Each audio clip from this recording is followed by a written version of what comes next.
Donc, ces militaires ont dépassé tous ces checkpoints parce qu'ils avaient l'autorisation. Ils sont allés commettre ces crimes. Et voilà, cela engage votre responsabilité, mon capitaine. Mais je vais poursuivre. Ça n'engage que vous. Très bien. Le président du tribunal est là. Ce n'est pas une question, M. Camara. Très bien. Maître, faites-moi un commentaire, s'il vous plaît. Merci, Monsieur le Président. Maintenant, je vais... Alors, quand vous avez appris ces faits, vous avez dit ici que vous n'aviez aucune possibilité d'aller arrêter ces massacres au stade parce que selon vous, ils étaient déjà perpétrés, n'est-ce pas?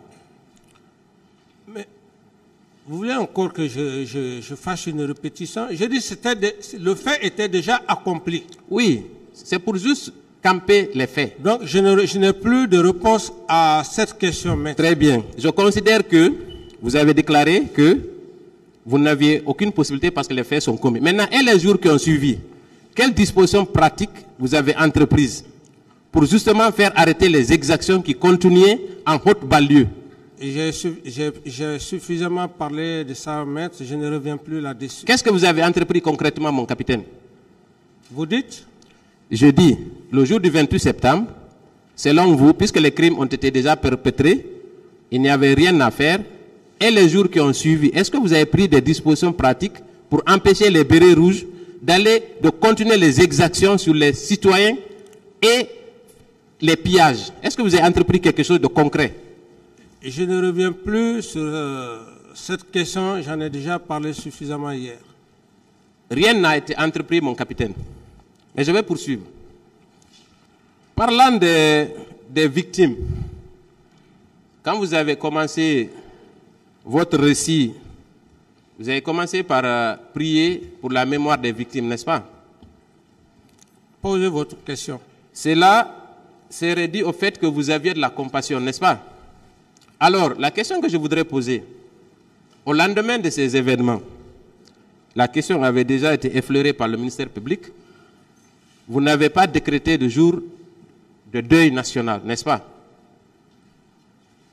Je ne réponds pas à cette question. Très bien. Est-ce que vous avez fait organiser des lectures, faire des prières dans les églises et les mosquées pour le repos de l'âme des victimes? Est-ce que vous avez entrepris ça? Je ne suis pas dans une mosquée ou dans une église pour vous parler de cela. Je ne réponds pas à cette question. Mais la compassion voudrait quand même... Je dis bien que je ne réponds pas à cette question. Très bien. Donc, il n'y a pas eu de compassion. Très bien. Et au lieu d'organiser des veillées de prière à l'église et la lecture du Saint-Coran, vous êtes allé dans un hôtel de la place pour organiser une conférence de presse. N'est-ce pas? Pour aller vous justifier. Pourquoi, mon capitaine? Je n'ai pas de réponse à cette question. Est-ce que la compassion au niveau des victimes n'était pas plus importante que d'aller se justifier devant la presse internationale? Et j'ai dit que je n'ai pas de réponse à cette question. Vous avez organisé un dîner où vous avez invité les journalistes et vos proches le jour même du 28 septembre, le lendemain du 28 septembre. Est-ce que le jour même du 28 septembre, est-ce que cela ne peut pas être perçu comme étant de l'indifférence à l'égard des victimes? Comme vous pouvez l'imaginer, je dis que je n'ai pas de réponse à cette question. Très bien. Alors, je pense qu'il serait plus judicieux de dire que vous n'avez eu aucune compassion pour les victimes, en dépit du nombre de personnes tuées.